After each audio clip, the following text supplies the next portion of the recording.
es mi primer viaje virtual a Dominicana. Lo estoy haciendo en familia, así que gracias, hermano.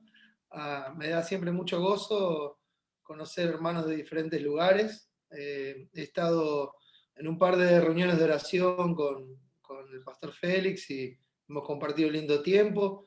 Y bueno, espero que el Señor guíe este tiempo y que todo sea para la honra y gloria de su nombre. Así que, agradeciendo este privilegio, quisiera pedirles que me acompañen en sus Biblias al libro de Tito, la epístola a Tito. Quisiera que veamos ahí un pasaje para comenzar. Tito, capítulo 2.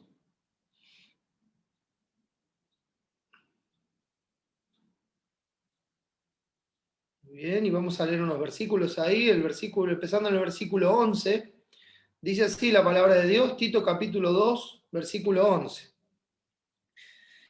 Porque la gracia de Dios se ha manifestado para salvación a todos los hombres, enseñándonos que, renunciando a la impiedad y a los deseos mundanos, vivamos en este siglo sobria, justa y piadosamente, aguardando la esperanza bienaventurada y la manifestación gloriosa de nuestro gran Dios y Salvador Jesucristo, quien se dio a sí mismo por nosotros para redimirnos de toda iniquidad y purificar para sí un pueblo propio, celoso de buenas obras. Un pueblo propio, celoso de buenas obras.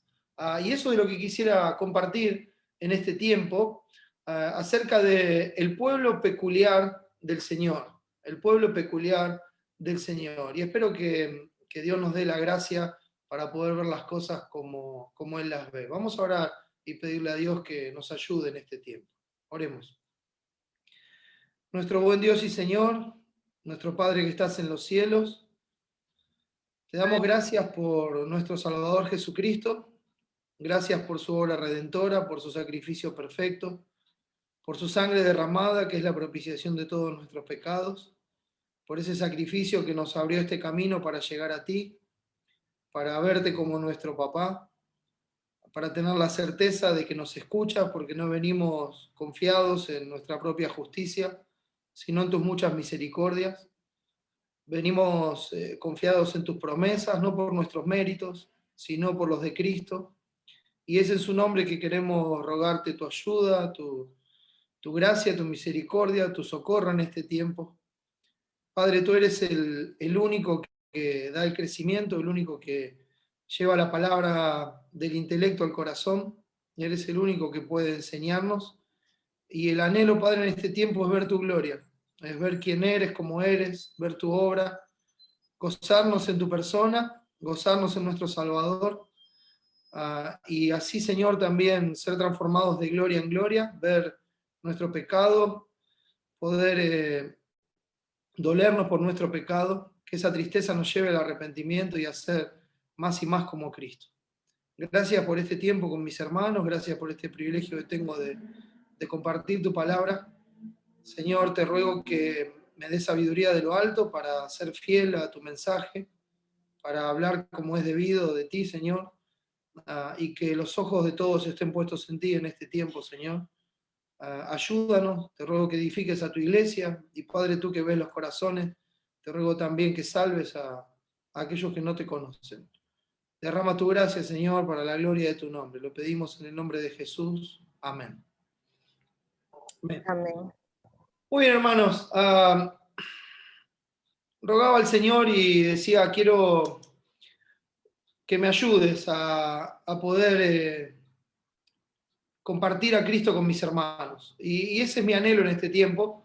Es la primera vez que nos vemos con muchos, y doy gracias al pastor Félix por darme este privilegio.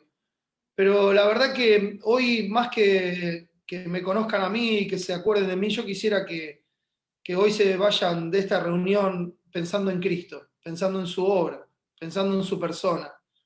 Y ese es mi anhelo en este tiempo, y es lo que quiero compartir. En este pasaje que vimos recién, en Tito capítulo 2, cuando uno empieza el versículo 11, fíjense en que empieza con una palabra en particular, que es el por qué, no es por qué en pregunta, sino el por qué, es de explicación. Esa palabra con la cual nosotros introducimos en lo que estamos diciendo una razón, una causa de lo que se viene hablando. Y cuando uno ve este texto, es precioso en sí mismo. Aunque uno lo sacara, y no por sacar las cosas de contexto, pero aunque uno sacara esta porción, diría, este texto es precioso en sí mismo. Pero es más precioso aún, hermanos, cuando vemos que esta es la razón por la cual nosotros debemos vivir.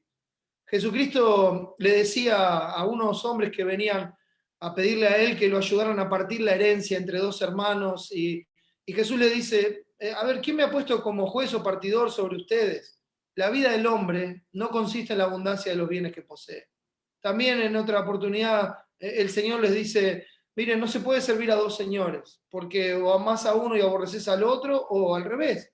Entonces uno tiene que pensar en Dios no como una opción en la vida, no como alguien que debe ocupar el primer lugar en nuestra vida.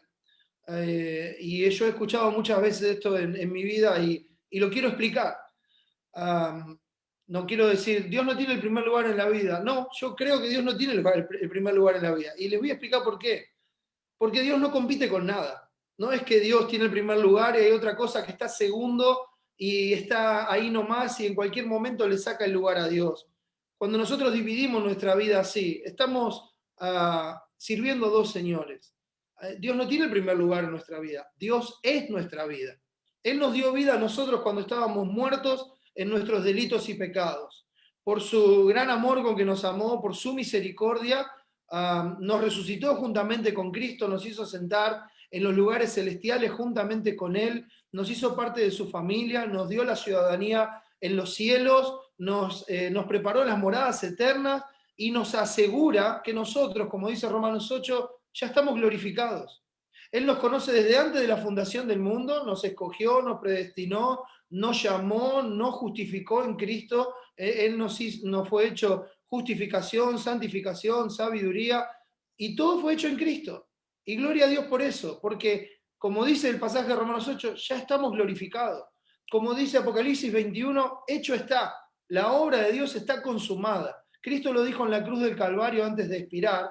En esa cruz, lo último que él dijo antes de entregar el Espíritu, dijo, consumado es, tetelestai, la obra está completa, la deuda ha sido pagada, ha sido todo cancelado, no hay nada más que reprochar a mi pueblo, ya no se le puede reclamar nada.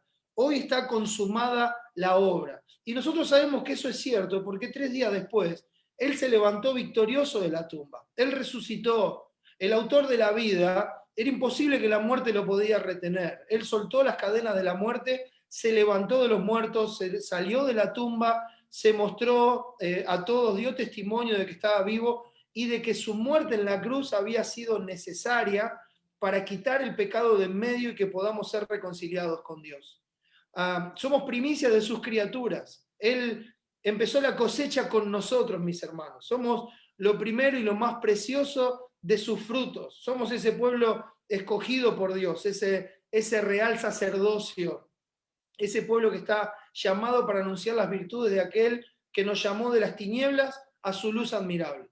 Y todo eso lo ha hecho Dios en Cristo para con nosotros. Y tenemos la persuasión, como tiene el apóstol Pablo, de que el que comenzó en nosotros la buena obra la va a perfeccionar hasta el día de Jesucristo.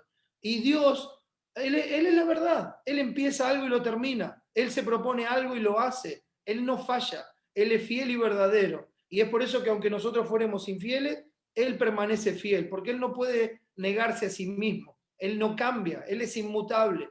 Entonces, ese es nuestro Dios. Empezó una obra y la va a terminar. Y empezó una obra con un propósito eterno. Él nos hizo para que nosotros manifestemos su gloria. Y la única forma de que manifestemos su gloria es que seamos conformados a la imagen de Cristo. Y ese es el propósito de nuestra salvación, ser cada día más y más como Cristo. Ahora, lo voy a tratar de resumir así. Miren, Cristo es santo, justo y puro en todo su andar. Todo lo que uno ve de Jesús es perfecto, es perfección. Y cuando uno se examina a sí mismo y mira lo que es, no deja de encontrar miseria y pecado en su propia vida. Entonces dice, bueno, ¿cómo puedo yo llegar a ser como Cristo? Bueno, el proceso de santificación es que nosotros vamos muriendo a nosotros mismos y en lugar de lo que quería ser nuestro propio corazón, nuestra propia voluntad, nosotros morimos a eso y en lugar de eso es ocupado por lo que Dios manda, por el carácter de Cristo. Y entonces vamos siendo conformados a su imagen, vamos andando como Él anduvo, vamos dándole la gloria a Dios como Él lo hizo. Cristo dijo, el Padre no me deja solo, ¿por qué? Porque yo hago siempre lo que a Él le agrada. Él agradó al Padre en todo, su comida era la voluntad de Dios y que Él terminara la obra que Dios le había mandado. Y eso es lo que nosotros vamos a llegar a ser en Cristo, vamos a llegar a ser para la gloria de Dios. Lo somos eternamente, pero aún estamos en esta vida. Y Él nos rescató de la vana manera de vivir para que vivamos el tiempo que resta en la carne, no conforme a nuestra concupiscencia, sino conforme a la voluntad de Dios. ¿Por qué? Porque Él se entregó con un propósito, que nosotros seamos su pueblo, un pueblo peculiar, un pueblo distinto a todo lo conocido, un pueblo que en su vida, en su forma de vivir, en su forma de actuar, en su forma de tomar decisiones, en su forma de hacer las cosas, es totalmente diferente a lo que el hombre conoce. Un pueblo que está marcado por el carácter de Cristo. Cuando uno ve la iglesia, ve el cuerpo de Cristo y tiene que ver la gloria de Cristo. Él es la cabeza de la iglesia y nosotros somos el cuerpo. Entonces nosotros estamos aquí para que a Él sea gloria en la iglesia, en Cristo Jesús, por todas las edades, por los siglos de los siglos. Amén, como dice Efesios 3, 21. Entonces, ese es el propósito. Cuando uno mira este pasaje de Tito, encuentra por qué se nos explica que la gracia de Dios se manifestó a todos los hombres. Tito había sido dejado en Creta para establecer ancianos en las distintas ciudades y tenía una tarea de evangelista, una tarea pastoral. Él tenía que enseñarle a las iglesias, a aquellos que habían creído en el Evangelio y que estaban buscando a Dios, aquellos que se habían convertido de los ídolos a Dios y que estaban esperando a Cristo, tenía que enseñarles las características de un pastor. Tenía que decirles, miren, una persona puede decir, como dice en Tito, yo anhelo el obispado. Si alguno anhela obispado, buena obra desea. Y gloria a Dios por eso. Hay un anhelo en el corazón, pero es necesario que el obispo sea, es necesario que el pastor sea, es necesario que el anciano sea, y se dan las características. Entonces Tito fue dejado en Creta como un evangelista, así como Timoteo, para establecer los ancianos, para enseñarle a las iglesias a discernir entre los hombres que Dios había salvado en esa congregación, quién iba a ser el próximo pastor de esa iglesia. Entonces se le dan distintas características en el capítulo 1 y se le dice cómo debe llevar a cabo la obra y la oposición que va a sufrir por querer hacer lo que Dios manda. Según Timoteo 3 dice, todos los que quieran vivir piadosamente en Cristo Jesús padecerán persecución. Todos los que quieran vivir piadosamente. Eso significa alineados con Dios, como vamos a ver en nuestro pasaje. Significa una persona que vive piadosamente es aquella que está viviendo según la voluntad de Dios. Está viviendo, como decía una hermana recién al orar, en sintonía, pero no con Zoom, en sintonía con Dios. Este es el camino marcado por Dios. El camino marcado por Dios es un camino angosto, es un camino que puede tener espinos, dificultades, dolores, tribulación, angustia, pero nosotros somos llamados a padecer haciendo el bien. Nosotros somos llamados a vivir como es digno del Evangelio de Cristo. Entonces, Él nos pone en ese camino. Isaías 35 lo llama un camino de santidad, en el cual por torpe que seamos no nos vamos a extraviar, porque sabemos que Él no dará nuestro pie al resbaladero, sabemos que 7 veces cae el justo y vuelve a levantarse, porque Jehová sostiene su mano, y como dije antes, porque aunque seamos infieles, Él permanece fiel a su nombre, a su obra, a sus propósitos, a su decreto eterno. Entonces, todos los que quieran vivir piadosamente, o sea, vivir como Cristo vivió, alineados con Dios, haciendo su voluntad, padecerán persecución. Entonces, al dejarlo en Creta, Pablo le dice a este evangelista, a Tito, le dice, mira, esto es lo que está pasando ahí. Ahí hay un testimonio de los cretenses que es muy feo en cuanto a sus obras, en cuanto a sus acciones. Ahí hay maestros que están pervirtiendo la verdad. Y si usted mira el versículo 15 y 16 del capítulo 1, dice así, todas las cosas son puras para los puros, más para los corrompidos e incrédulos, más para los corrompidos e incrédulos, ese más es un pero las cosas son puras, todo lo que Dios hace es puro, todo lo que Dios dice es puro, lo que el Evangelio enseña es puro, pero para aquellos que están corrompidos en su conciencia, en su mente, que están consumidos por la lepra espiritual, por el pecado, dice, para los corrompidos e incrédulos, aquellos que no tienen su fe ni su confianza en Cristo, nada les es puro. Todo lo ven mal, todo les parece mal, de todo se pueden quejar, de todo se quejan, de hecho, van en contra de todo lo que se llama Dios, van en contra de todo lo que Dios establece, y dice, nada les es puro. Pues, ¿cuál es la razón? Pues hasta su mente y su conciencia están corrompidas. Esto es el resultado, sus acciones son resultado del dominio del pecado en sus vidas. Ahora, fíjese lo interesante, porque esto ocurre dentro de la iglesia. Él le dice, profesan conocer a Dios, o sea, ellos declaran conocer a Dios, confiesan conocer a Dios. A ellos están diciendo que conocen a Dios, pero con los hechos lo niegan. Sus hechos dicen otra cosa. Entonces, ellos dicen una cosa con sus labios, pero sus hechos dicen otra cosa. Citando primera de Juan 2:6 dice, el que dice que permanece en él, en Cristo, en Dios, debe andar como él anduvo. Su conducta de vida, su forma de vida, tiene que ser como la forma de vida de Cristo. Porque eso es un cristiano. Uno no es cristiano por asistir a una iglesia cristiana. Uno es cristiano porque su vida es una imitación de la vida de Cristo, porque su vida muestra que Cristo es su maestro y que él está aprendiendo de Cristo y que está siguiendo a Cristo. Eso es un cristiano. Así se lo llamó a los discípulos por primera vez en Antioquía, según Hechos 11:26, después de que Pablo y Bernabé estuvieron, Saulo y Bernabé todavía, estuvieron un año congregándose con ellos, enseñando la palabra, y la palabra transformó la vida de los hermanos de tal manera que cuando los vieron dijeron, hey, esos andan como Cristo, son pequeños Cristos, son imitadores de Cristo, esos son cristianos. La primera vez que se los llamó cristiano a los discípulos fue por su testimonio, no por su denominación, no por su iglesia, no porque por el lugar a donde iban o por la familia en que crecieron, sino por su testimonio, por la forma en que se conducían. Pero estos que están acá, como le dice Pablo a Tito, dice, profesan conocer a Dios, pero con sus hechos los niegan. Por sus frutos los conoceréis. Sus hechos están diciendo otra cosa. Dicen una cosa, pero hacen otra. Dicen que son de Dios y que viven para Dios, pero su vida refleja otra cosa. Entonces, fíjense cuál es la forma en que Dios los ve, porque dice, profesan conocer a Dios, pero con los hechos lo niegan, siendo abominables y rebeldes.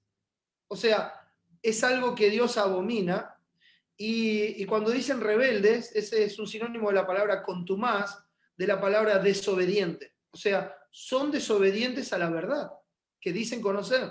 Son desobedientes al Evangelio que dicen conocer. Son desobedientes a Cristo, a quien dicen conocer y amar. Entonces, siendo abominables y rebeldes, y esto es hermanos, creo que el nudo del asunto, reprobados en cuanto a toda buena obra. Reprobados en cuanto a toda buena obra. O sea, no pueden hacer buenas obras. Hebreos capítulo 13 nos muestra algo muy interesante con respecto a la buena obra. Fíjense en Hebreos 13, si uno mira el versículo 20, el autor de Hebreos se está despidiendo y fíjense en lo que dice. Y el Dios de paz, que resucitó de los muertos a nuestro Señor Jesucristo, el gran pastor de las ovejas, por la sangre del pacto eterno.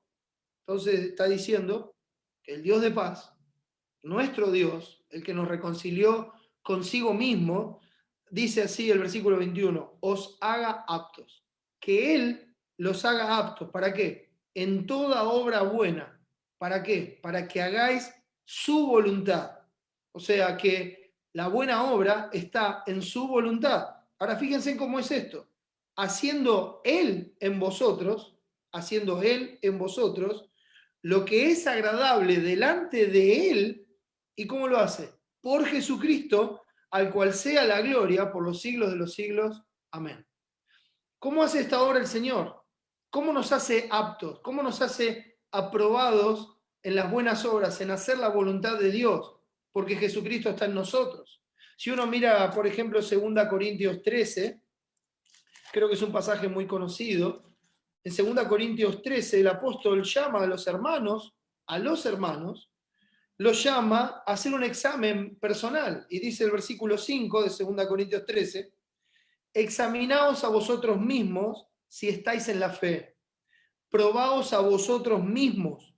¿O no os conocéis a vosotros mismos que Jesucristo está en vosotros, a menos que estéis reprobados?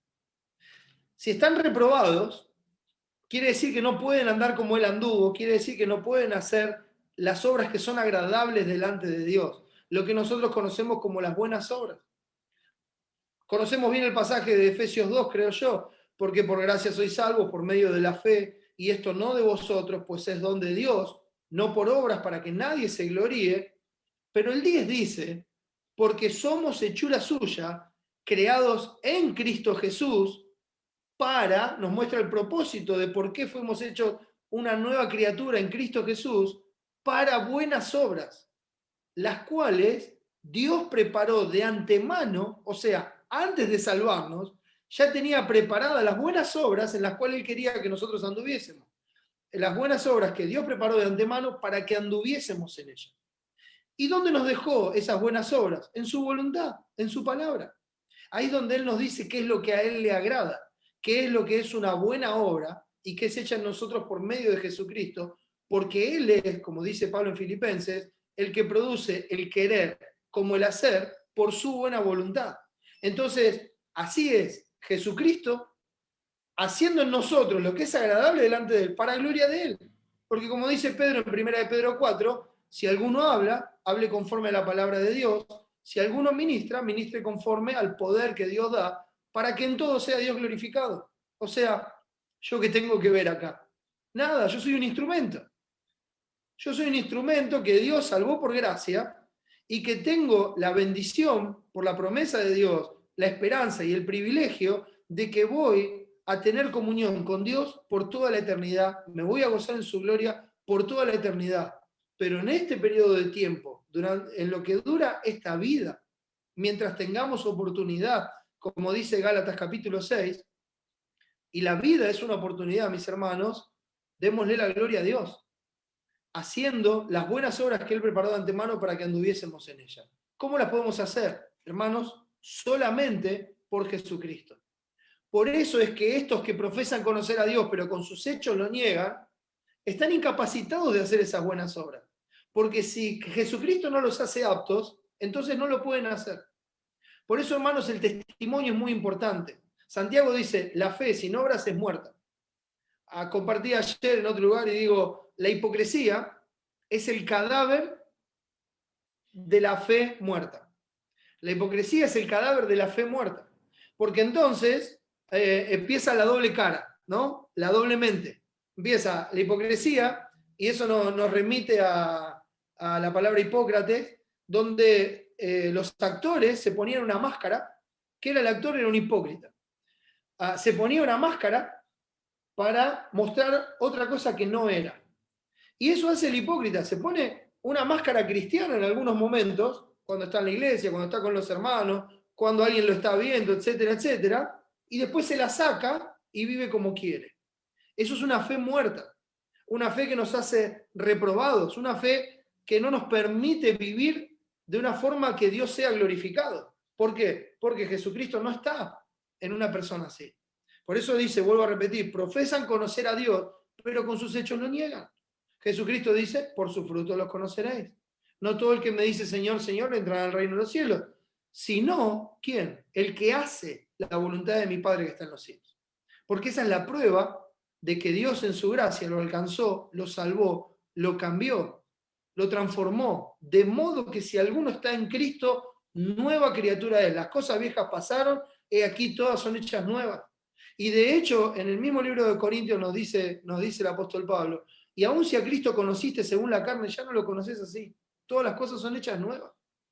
Uno debe vivir conociendo y proseguir conociendo al Dios de la Biblia, a nuestro Señor y Salvador Jesucristo. ¿Para qué? Para darle la gloria por medio de las buenas obras. Si uno pudiera ver el libro de Tito en su totalidad, se va a dar cuenta que después de esta exhortación que hay a Tito, cuando uno ve el capítulo 2 y después el capítulo 3, lo que sobresale es que el pueblo de Dios tiene que ocuparse en buenas obras. Y simplemente voy a hacer un repaso en el capítulo 3, pero fíjense, el versículo 1 dice, recuérdale que se sujeten a los gobernantes y autoridades, estoy en Tito, que obedezcan, fíjense, dice, estén dispuestos a toda buena obra.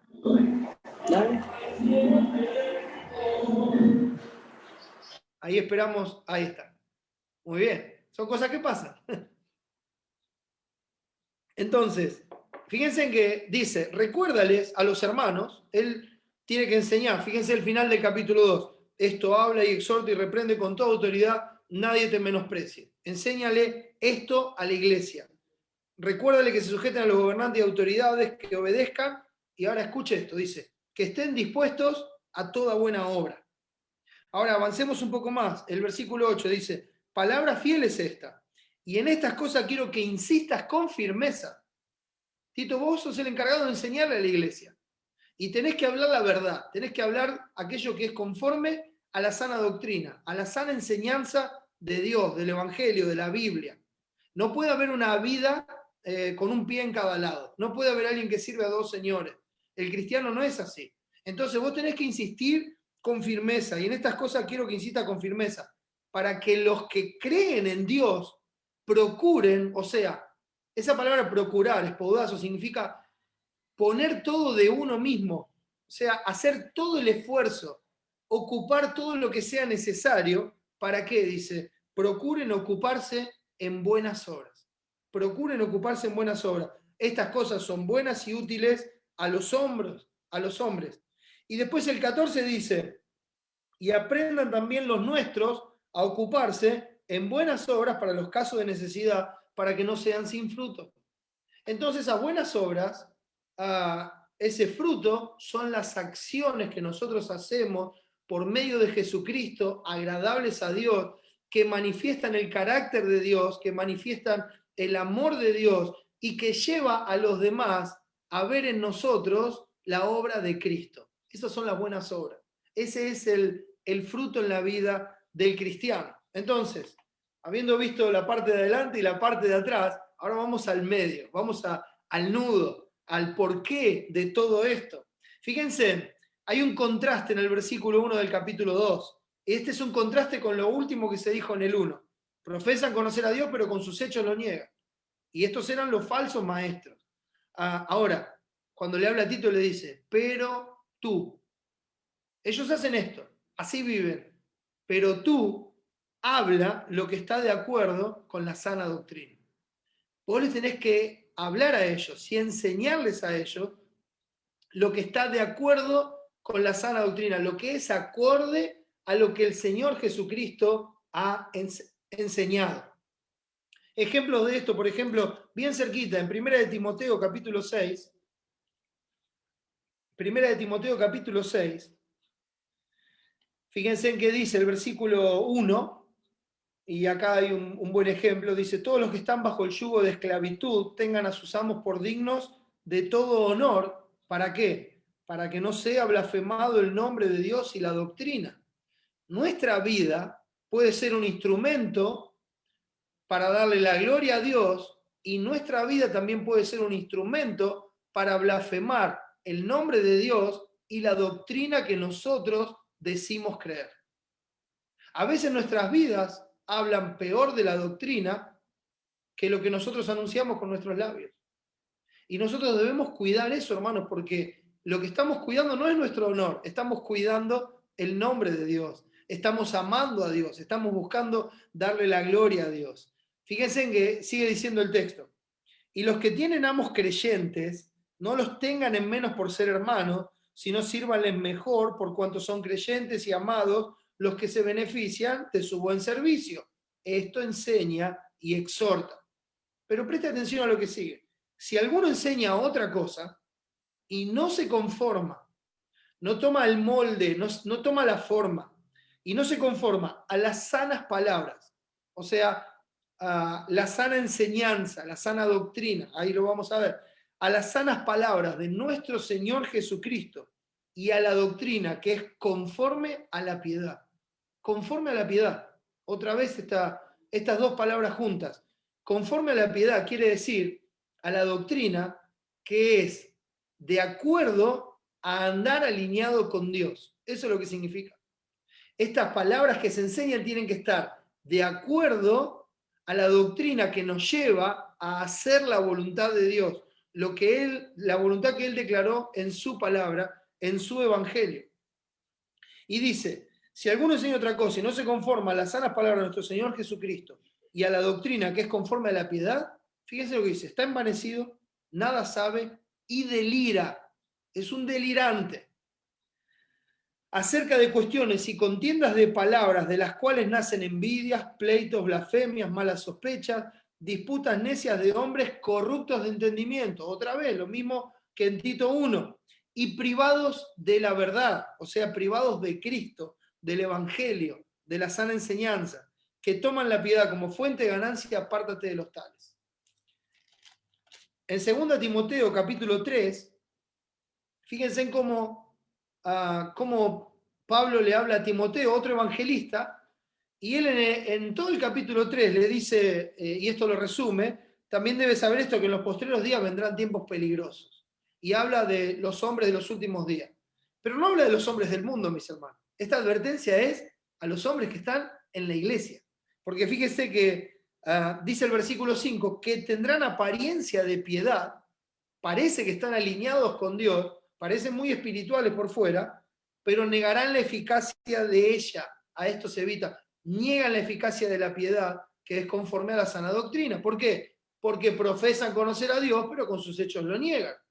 Ahora, dice lo que va a pasar con estos hombres, no irán más adelante porque su insensatez se hará manifiesta a todos. Pero cuando le habla a Timoteo, le dice en el versículo 10, pero tú, Timoteo, pero tú has seguido mi doctrina, mi enseñanza, conducta, propósito, fe, longanimidad, amor, paciencia, persecuciones, padecimientos como los que me sobrevinieron en Antioquía, en Iconio, en Listra, persecuciones que he sufrido y de todas me ha librado el Señor. Y también todos los que quieren vivir piadosamente en Cristo Jesús padecerán persecución. Todos los que quieran hacer la voluntad de Dios padecerán persecución. Es muy claro, la doctrina de Dios nos enseña que este mundo es enemigo de Dios y que nos van a aborrecer sin causa, pero no por nosotros, sino porque aborrecen al Padre y porque no conocen al que Él ha enviado, a su Hijo Jesucristo, como Jesús nos avisa en Juan capítulo 15, que hoy mencionaba el pastor, donde dice que separados de Él, nada podemos hacer. Y esa es la realidad. Sin Cristo no hay buena obra, no hay algo que sea acepto delante de Dios, porque nosotros somos hechos aceptos solamente en el amado, en Cristo. Entonces, si uno va, por ejemplo, a Pedro, encuentra esto. Capítulo 3, versículo 17, dice así, porque es mejor que padezcáis haciendo el bien, si la voluntad de Dios así lo quiere, que haciendo el mal. Es mejor padecer por Dios que padecer por nuestro propio pecado. Es mejor padecer como cristiano, como dice en el capítulo 4, y no como delincuente. Es mejor padecer por hacer lo que Dios manda. ¿Por qué? Porque ese es el ejemplo de Cristo. Fíjense el versículo 18. Porque también Cristo padeció una sola vez por los pecados. ¿Por qué? Porque Él hizo la voluntad de Dios siempre, hasta el final. Él fue obediente hasta la muerte y muerte de cruz. Y Él padeció por hacer lo bueno y agradable delante de Dios. Hacer la voluntad de Dios a Cristo lo llevó a una muerte de cruz. Bástale al discípulo ser como su maestro y al siervo como su señor. Ese es el ejemplo de nuestro Salvador, dar nuestra vida por la verdad y vivir por Él, porque también Cristo padeció una sola vez por los pecados, y no fue en vano. El justo por los injustos, Él por nosotros, el justo siendo hecho pecado, para que nosotros fuésemos hechos justicia de Dios en Él. El justo por los injustos, con un propósito, llevarnos a Dios. Porque Cristo es el camino y la verdad y la vida, y nadie viene al Padre si no es por mí, dijo Jesús. Nadie va al Padre si no es por Él.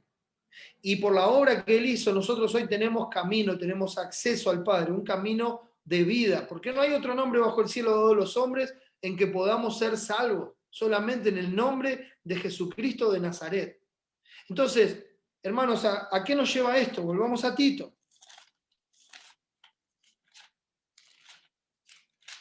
Volvemos a Tito y vemos que la enseñanza en la iglesia tiene que ser de acuerdo, conforme a esta sana enseñanza de Dios. La sana doctrina no es algo que solamente se posee, es algo que se vive. Y la única verdadera doctrina que uno conoce es la que pone por obra. Uno puede conocer intelectualmente muchas verdades, pero si no las vive, entonces no sabe nada. Porque el conocimiento envanece, pero el amor edifica. ¿Y qué es el amor? El amor. El amor a Dios es guardar sus mandamientos, es poner por obra la palabra de Dios. Por eso, cuando hable de sana doctrina, lo que tiene que hablar es de hechos, no palabras. O en todo caso tiene que hablar de hechos que acompañan a las palabras. La sana doctrina es un conjunto. Usted no puede tener sana doctrina si dice una cosa y después vive otra.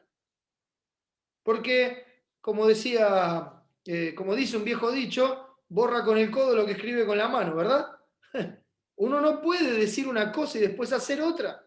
Porque la sana doctrina es el conjunto de las dos cosas unidas. Es profesar conocer a Dios y demostrarlo con los hechos. Y yo no voy a entrar en todo lo que se manda acá, simplemente lo voy a leer con el punto de entender el porqué, la gracia de Dios en Cristo. Fíjense, dice, habla lo que está de acuerdo con la sana doctrina, y lo que le dice a continuación son las cosas que los distintos hermanos tienen que hacer en la iglesia, la forma en que los distintos hermanos tienen que vivir sus vidas, en la iglesia, en sus casas, en el pueblo donde viven, en la ciudad donde viven. Dice, mirá, vas a hablar de acuerdo a la sana doctrina. Bueno, ahora seguramente va a hablar de la justificación, de la redención, de la santidad de Dios, va a hablar, no, ¿sabe de qué va a hablar? De lo que hay que hacer, la sana doctrina. Dice, ustedes han confiado en Cristo, han puesto su fe en la justicia de Cristo, vivan como Él vivió, anden como Él anduvo. Por eso dice que los ancianos, y acá tanto ancianos como ancianas, está hablando de personas mayores, de edad, no está hablando de los pastores ahora. De los pastores habló en el capítulo 1. Ahora está hablando de todos los que componen la iglesia. Y habla de las personas mayores, de, como nos enseña Proverbios, te levantarás delante de las canas, de aquellos que tienen que dar el ejemplo en medio de la congregación, que llevan años en el Señor, ¿verdad? Entonces dice que los ancianos sean sobrios, serios, prudentes, sanos en la fe, en el amor, en la paciencia.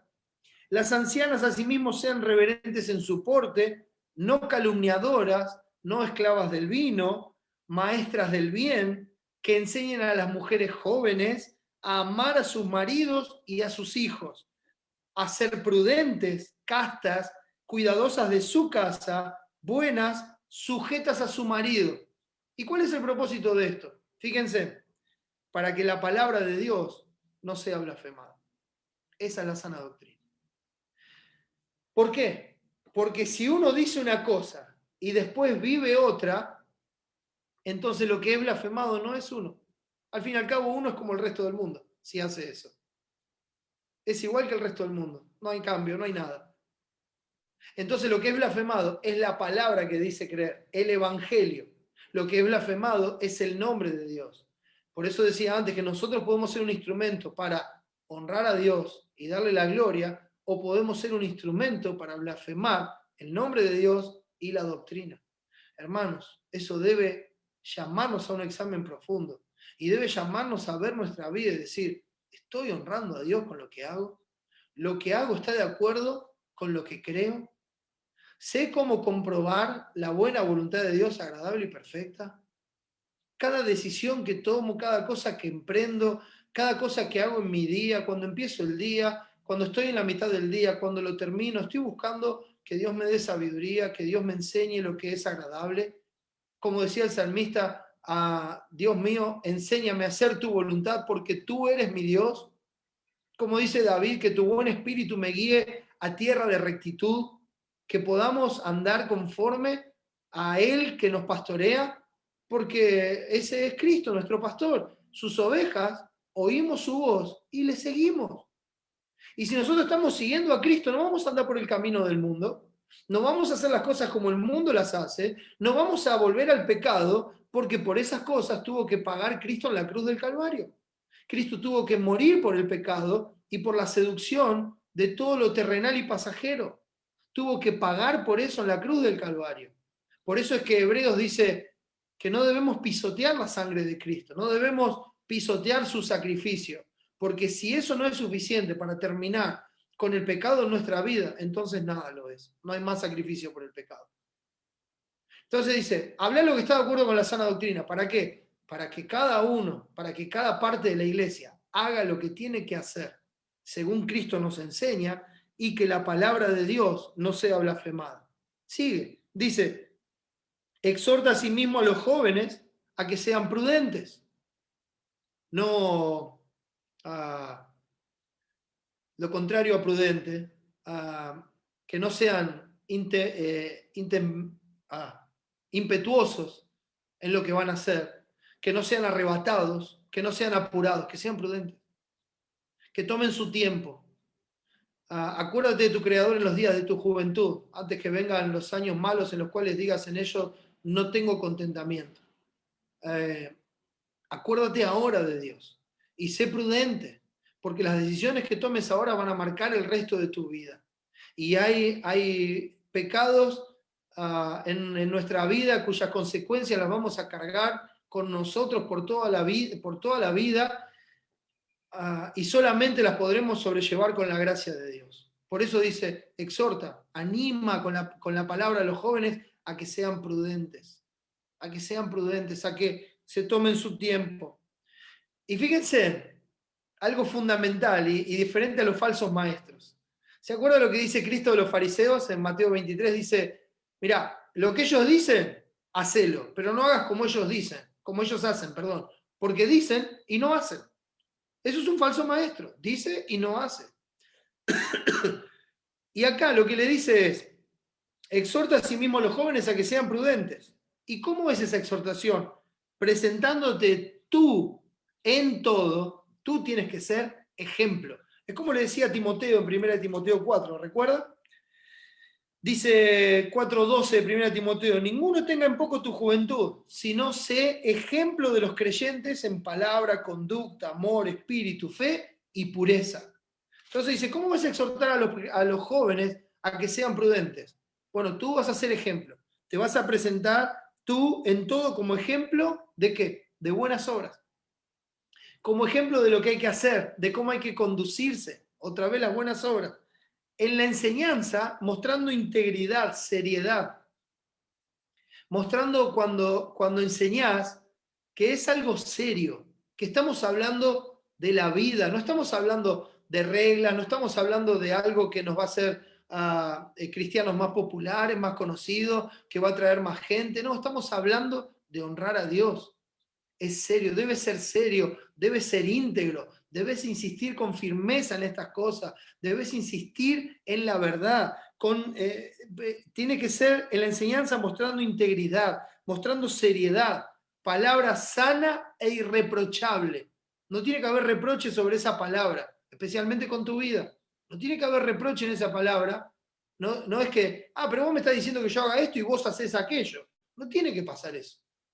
Tiene que ser una palabra irreprochable, de modo que el adversario, ese que está en nombre de Satanás, del diablo, ese que está ahí sentado, que vive adentro de su casa, en muchos casos, que vive al lado de su casa, que vive enfrente, que de repente usted está hablando de cualquier cosa y le dice, ah, sí, yo te vi el otro día que vos estabas en tal lugar, o te vi que estabas haciendo tal cosa, o desde acá, desde mi casa, escuché cómo discutías a los gritos con tu esposa, cómo maltratabas a tus hijos, etcétera, etcétera, etcétera.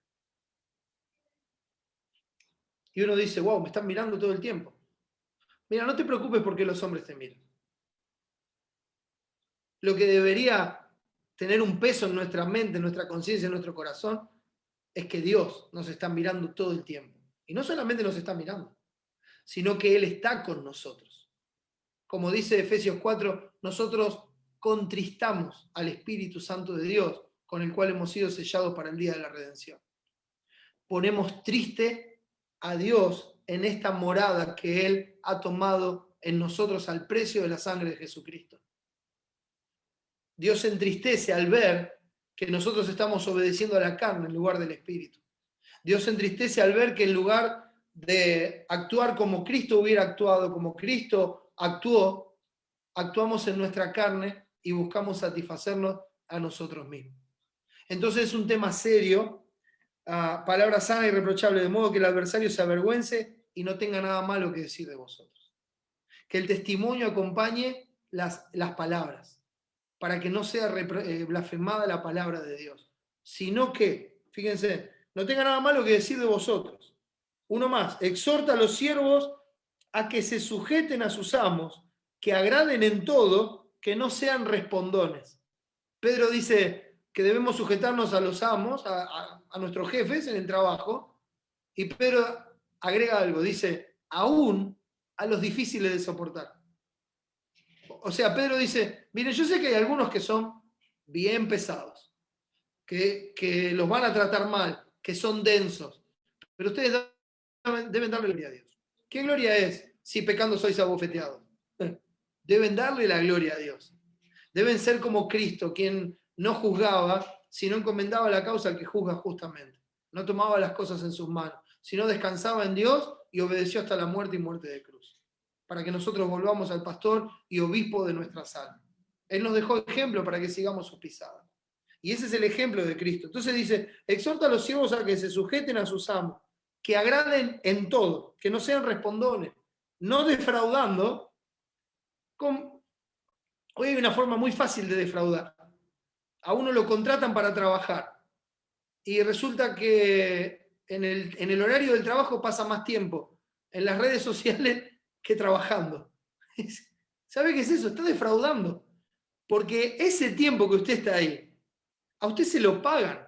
Le pagan para que lo ocupe en trabajar, no para que lo ocupe en sus cosas personales. Entonces está defraudando. ¿Y después qué dicen? No dicen, ah, Leonardo se está por... No, ¿sabe qué dicen? Ahí lo tenés al cristiano. Ahí lo tenés al cristianito. Mirá, que tanto que ama a Dios, mirá, no se le puede pedir nada, no se puede confiar, no te cumple, te llega tarde, le pedís algo y te lo hace mal. A eso se refiere. A que los hechos acompañen el nombre que es invocado sobre nosotros.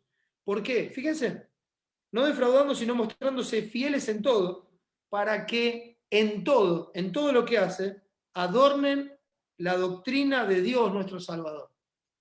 ¿Sabe la palabra que se usa acá para adornen? Una palabra que las hermanas conocen mucho, cosmeo. Es de donde viene cosmético. Es lo que usted usa cuando se quiere poner más bella. ¿Cómo dice usted? Más bella. Se quiere poner más bella. Entonces, agarra los cosméticos. Esa es la idea de que uno se adorna para exaltar las virtudes, ¿verdad? De eso se trata, hermanos. Por eso dice, hagan estas cosas así, para que en todo adornen, embellezcan. ¿Qué cosa? La doctrina de Dios nuestro Salvador. Lo que Él enseña, su palabra, su evangelio, la obra de Cristo. Nuestros hechos pueden embellecer la obra de Cristo. Cuando nuestros hechos acompañan nuestras palabras, estamos embelleciendo, si está bien dicho, la obra de Cristo, la palabra de Cristo, su evangelio. ¿Por qué? porque la gracia de Dios se manifestó para salvación a todos los hombres. Y ahora empezamos a comprender este porqué, esta explicación. Dice, ustedes tienen que vivir así. Porque la gracia de Dios, o sea, acá está hablando de la persona de Cristo. La persona y obra de Cristo es la manifestación completa y gloriosa de la gloria de la gracia de Dios. Y ¿saben qué? Redundo en la palabra gloria. ¿Por qué? Porque nuestro Dios es glorioso más allá de lo que podemos imaginar.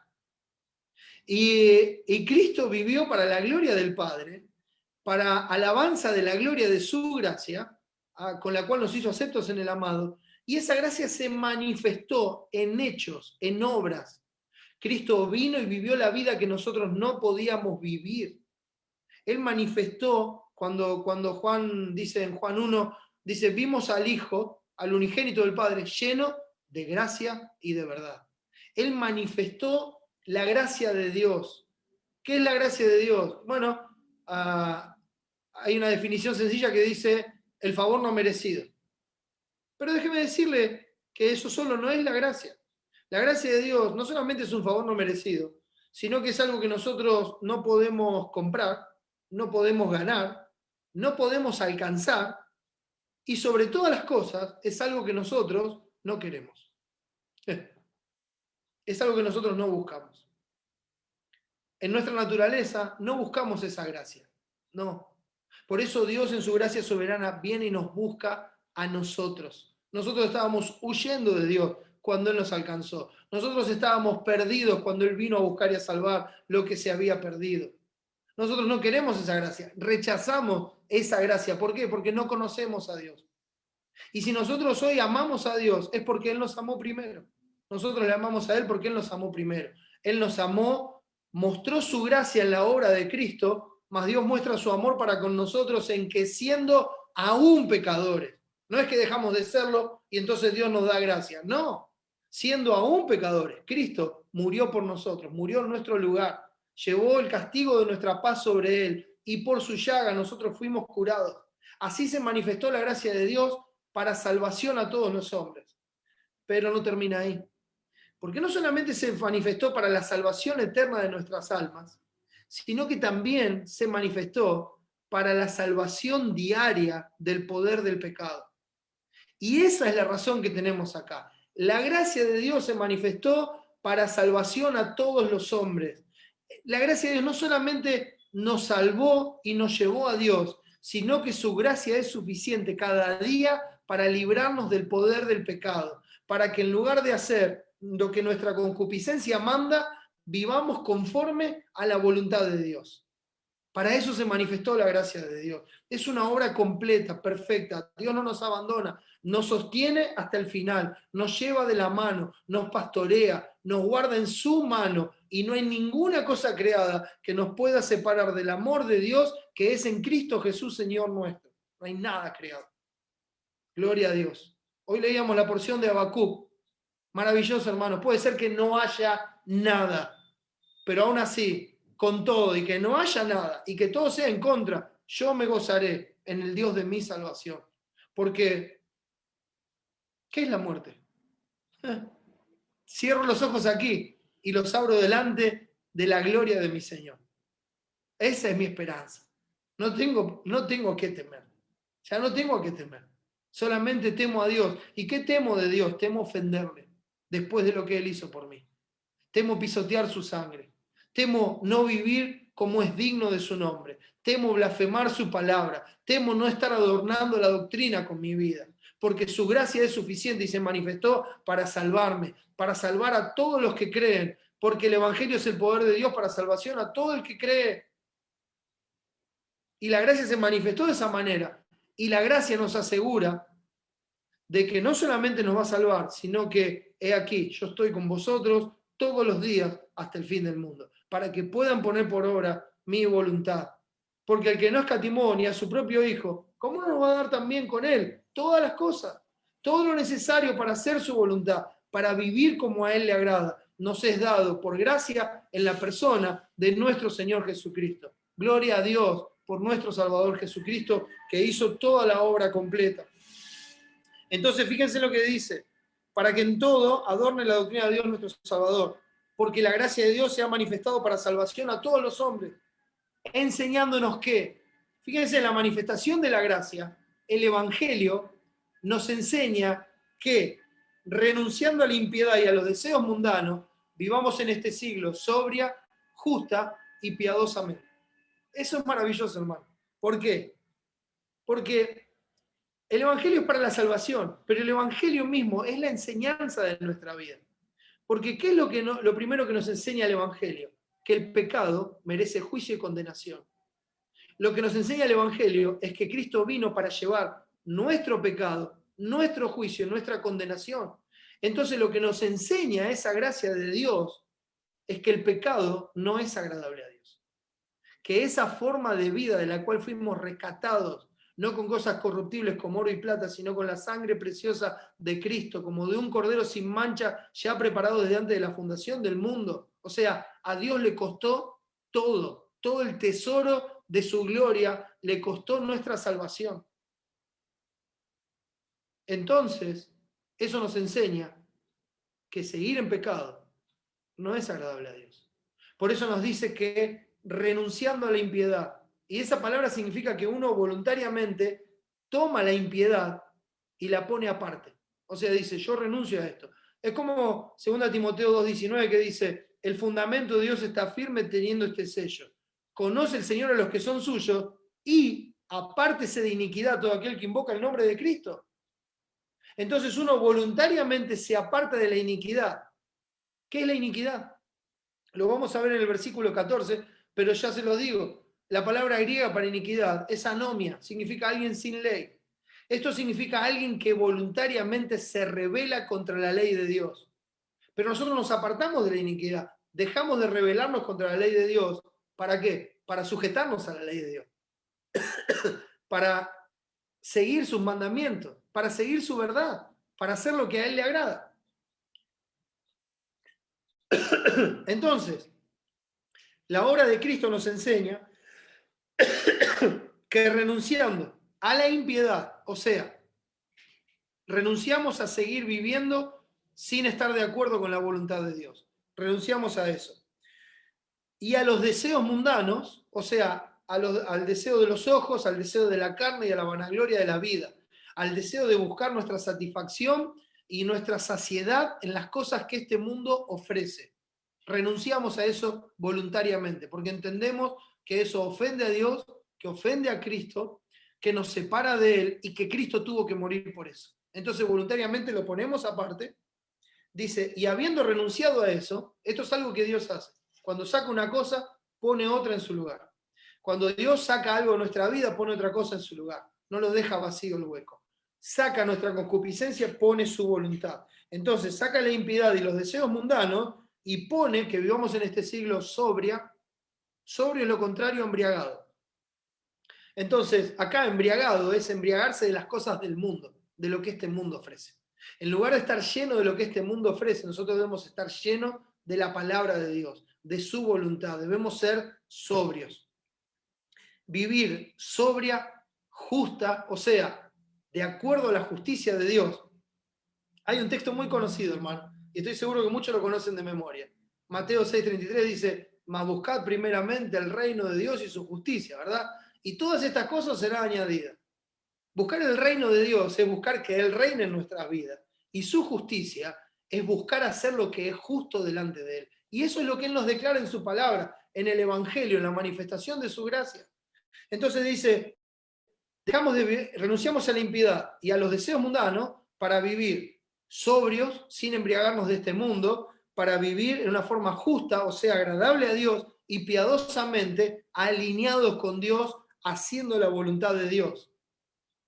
Y mientras hacemos eso, fíjense lo que dice, aguardando la esperanza bienaventurada, o sea, la promesa gloriosa, feliz, gozosa de la manifestación, la aparición gloriosa en majestad, sin relación con el pecado, viniendo para salvar a los que esperan en Él, ese día de juicio que Dios va a traer, donde Él va a salvar a su pueblo, a llevarlo con Él, y al mismo tiempo va a traer el juicio sobre todos los que no creyeron en Dios, que no obedecieron al Evangelio y que se oponen a la verdad. Entonces nosotros vivimos expectantes, aguardando la esperanza bienaventurada y la manifestación gloriosa de nuestro gran Dios y Salvador Jesucristo. Nosotros vivimos esperando a Cristo. ¿Y esto qué tiene que ver? Bueno, es como lo dice, mire, acompáñame por un momento a Primera de Juan capítulo 3, porque creo que es la mejor explicación. La Escritura interpreta la Escritura, mis hermanos. Primera de Juan 3 dice así, versículo 1, mirad cuál amor nos ha dado el Padre para que seamos llamados hijos de Dios. En esto conocerán que soy mi discípulo, ¿verdad? Si tuvierais amor los unos por los otros. Miren el amor que Dios derramó en nuestro corazón para que seamos llamados hijos de Dios. Por esto el mundo no nos conoce, porque no lo conoció a Él. Amados, ahora somos hijos de Dios y aún no se ha manifestado lo que hemos de ser, pero sabemos que cuando Él se manifieste seremos semejantes a Él porque le veremos tal como Él es. Y escuche esto, y todo aquel que tiene esta esperanza se purifica, todo aquel que tiene esta esperanza en Él se purifica a sí mismo, así como Él es puro. ¿Qué quiere decir esto? El que está esperando a Cristo está ocupado en guardar su santidad. El que está esperando a Cristo está ocupado en ser cada día más y más como Él, porque su esperanza está en que cuando Él se manifieste, no vamos a huir de Él avergonzados, sino que lo vamos a abrazar gozosamente porque sabemos que estamos cubiertos de su justicia y que su sacrificio fue suficiente. Pero ¿qué más nos dice de nuestro gran Dios y Salvador Jesucristo? Dice, quien se dio a sí mismo por nosotros. Es precioso cuando Cristo dice, el Padre me ama porque yo pongo mi vida. A mí nadie me quita la vida, sino que yo pongo mi vida para volverla a tomar. Este mandamiento recibí del Padre. Él voluntariamente vino. Él voluntariamente se despojó a sí mismo de su gloria, de su estado glorioso, para vestirse de barro y hacerse como uno de nosotros, para hacerse hombre, para hacerse siervo, obediente hasta la muerte y muerte de cruz. Y cuando hizo eso, lo hizo por nosotros, para hacer lo que nosotros no podíamos. Lo que es imposible para los hombres es posible para Dios por medio de la obra de Cristo. ¿Para qué? Para redimirnos, del griego lutró, nos compró para sí. Nosotros estábamos vendidos a la iniquidad, a rebelarnos contra la ley de Dios y a hacer lo que nosotros queríamos por sobre la voluntad de Dios. Él nos redimió, nos rescató de esa esclavitud, nos libró para que seamos de Él, dice, para redimirnos de toda iniquidad y purificar para sí un pueblo propio. No, esto habla de la limpieza espiritual, nos limpió de la lepra espiritual, de la corrupción de la mente y la conciencia, que impedía a los otros agradar a Dios. Nos limpió, ¿para qué? Para redimir y purificar para sí un pueblo propio, un pueblo peculiar, un pueblo particular, o como diría el Antiguo Testamento, su especial tesoro, un pueblo que es distinto a todos los pueblos que viven sobre esta tierra, un pueblo cuya distinción es Dios mismo. Porque ¿quién te distingue? ¿O qué tienes que no hayas recibido? El que nos distingue es Jesucristo. Y Jesucristo se tiene que ver en nosotros, se tiene que ver en nuestra vida, se tiene que ver en nuestras acciones. Si nosotros creemos en Él, si le amamos, debemos andar como Él anduvo. Un pueblo propio. ¿Cómo es este pueblo? ¿Cuál es la característica de este pueblo? Está celoso de buenas obras. O sea que, como dice Pablo en Gálatas, bueno es tener celo en lo bueno siempre. Y es bueno, hermanos, tener celo por las buenas obras. Esto implica poner todo el ser al hecho de estar comprobando que todo lo que hacemos sea agradable al Señor.